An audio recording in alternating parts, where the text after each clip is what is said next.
y eso es muy importante porque es un fenómeno que no siempre se observa desde este lado de la General Paz. Agustín, le mando un enorme abrazo, gracias por la delicadeza y lo liberamos en tiempo. Gracias, Paulino, un abrazo grande. Ahí estaba Agustín Salvia, contándonos este detalle. Doc, primero, ¿no sabemos todavía la conexión? Es decir, ¿qué había en la cocaína adulterada? No, digamos, hay que guiarse por la clínica, no por lo que analicen, porque hay que ver si lo que analicen es lo que efectivamente se consumió y además hay que ver en las condiciones que se está analizando, Paulino. La clínica hasta ahora, no lo he visto desmentido, es la de un síndrome opiáceo, o opioide, o morfinosímil. Si eso fuese morfina, no dan los volúmenes, porque como la morfina es 50 o 100 veces menos potente que el fentanilo, necesitaría consumir 50 o 100 veces más. Entonces vos tenés que buscar un morfinosímil que tenga la potencia para, en un pequeño sobrecito que no tiene más de 200 miligramos, generar esta condición donde el paciente murió, donde hubo 24 personas por lo menos reportadas que murieron. Y eso no hay muchas drogas que lo hagan. Y hay que descartar otros venenos, o sea, esto no es cianuro, hay montones de otros venenos que tienen características clínicas. Así que el problema que estamos teniendo para saber qué es un problema que lo tiene toxicología. Ahora, desde el punto de vista clínico, y yo creo que esto es lo que deberíamos ya estar discutiendo, es, estos pacientes consumieron, se presentaron, sí o no, con un síndrome opioide o de intoxicación por opiáceos. Si ese fue el caso, automáticamente, Paulino, nos remontamos a lo que veníamos hablando de ¿hay un sistema de vigilancia epidemiológica en la Argentina que frente a la realidad que recién contaba Salvia, esté viendo con qué se intoxican los jóvenes en nuestro país regularmente? ¿Tenemos ese dato? La respuesta es negativa, está claro. Entonces, primer punto, ya tenemos que hacer un upgrade, una mejora o una adquisición de las capacidades para la vigilancia epidemiológica que semejante problema de salud pública, porque sobre todo en gente joven, implican. Y en segundo lugar, el tema de la capacidad de tratamiento de estos pacientes, Paulino. Un dato que se nos escapó o no se discutió suficientemente cuando fue la conferencia con Bernie Kreplak, que la recordarás. Sí, claro. Ahí Bernie dijo que tuvieron que implementar un mecanismo para, de urgencia, repartir en los hospitales el antídoto para una intoxicación con opiáceos y además confirmó que ese antídoto fue muy saludable, que rápidamente mejora a los pacientes. Estamos hablando de una situación de vida o muerte. Entonces, nos viene el segundo punto. Se va a escalar las capacidades necesarias, que no solo son el antídoto. Hay que ver qué capacidad de procesamiento de muestras en el lugar, vos lo preguntaste en su momento, cuentan los hospitales. Porque si estamos frente a una nueva modalidad de adicciones, preparémonos para que esto aumente. Sí, hoy hay que decir que 3 de los 8 que estaban internados en Rosario fueron dados de alta, que tampoco allí se sabe cuál es eventualmente o con qué apareció la droga contaminada, hay una investigación en curso, etcétera. Llama la atención la demora en toxicológicamente determinar de qué estamos hablando, porque recordamos además, como le hemos dicho con Lourdes también hasta el hartazgo, los que están detenidos por tráfico de estupefacientes, pero además le endilgan en la justicia provincial el delito de homicidio. Y para endilgarle ese delito, ¿no es cierto?, es porque se supone que hay pruebas respecto a que son los que distribuyeron lo que terminó siendo letal para 24 seres humanos.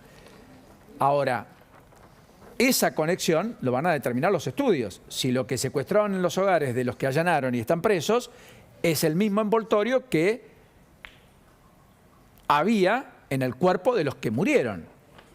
Si hay relación directa. Eso hoy no está probado.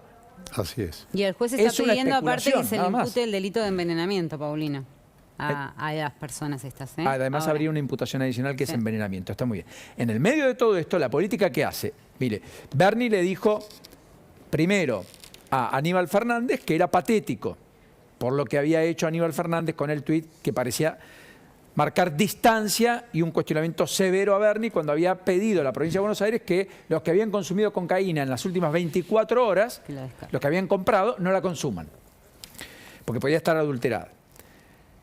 Después, Aníbal Fernández dijo que Bernie era un mercenario, que mentía a sueldo. Ahora Bernie volvió a hablar de Aníbal Fernández y dijo, miren, yo soy un trabajador, él un provocador. Ahora, entre el trabajador supuesto, el provocador profesional supuesto, etcétera, etcétera, nadie está ocupando en serio la problemática. Una locura.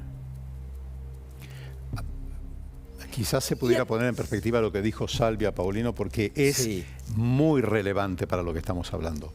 Él dijo que cuando le preguntaron a los hogares, en general en los espacios urbanos, 1 de cada 4 hogares respondió que en su cuadra o su manzana venden droga. Correcto. 1 de cada 4. Y eso en las villas era 6 de cada 10.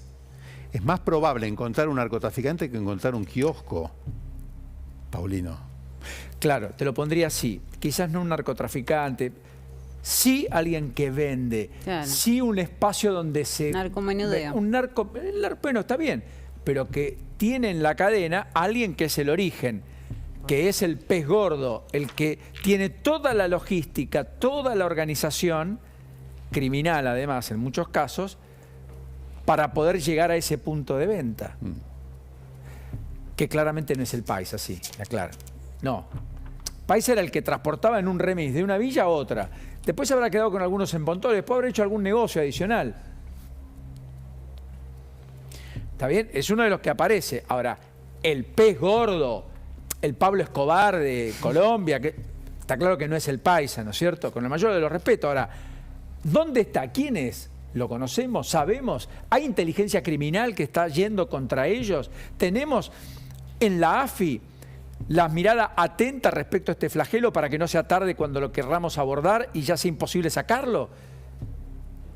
Y estén penetradas todas las esferas del Estado que deben actuar en consecuencia para resolver el problema y se conviertan por acción u omisión en cómplices. Justicia, policía, poder político. Por lo pronto, la financiación de la política no la conocemos. Se hizo en un momento con Mario Segovia, el rey de la Efedrina, en la cárcel, pero después terminó siendo todo una denuncia de espionaje ilegal, ¿no? Bueno, entre otros Mario Segovia, exacto.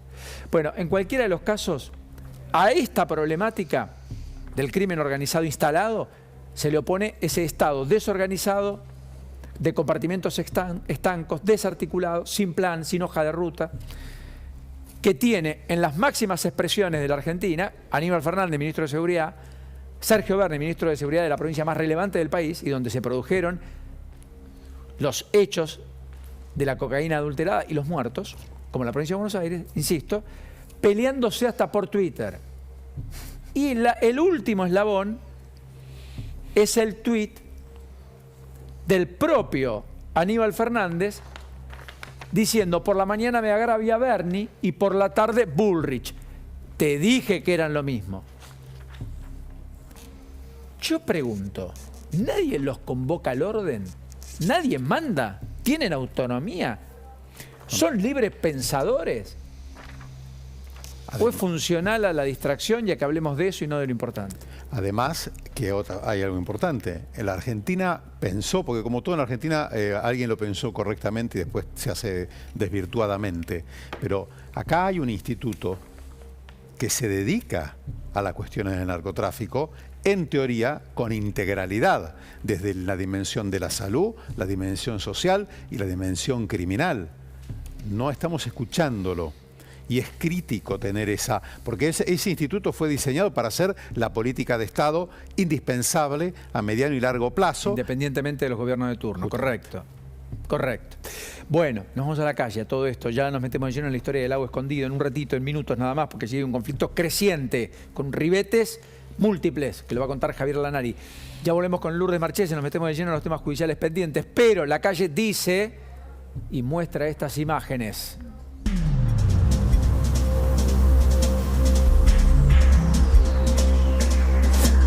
Diego Leuen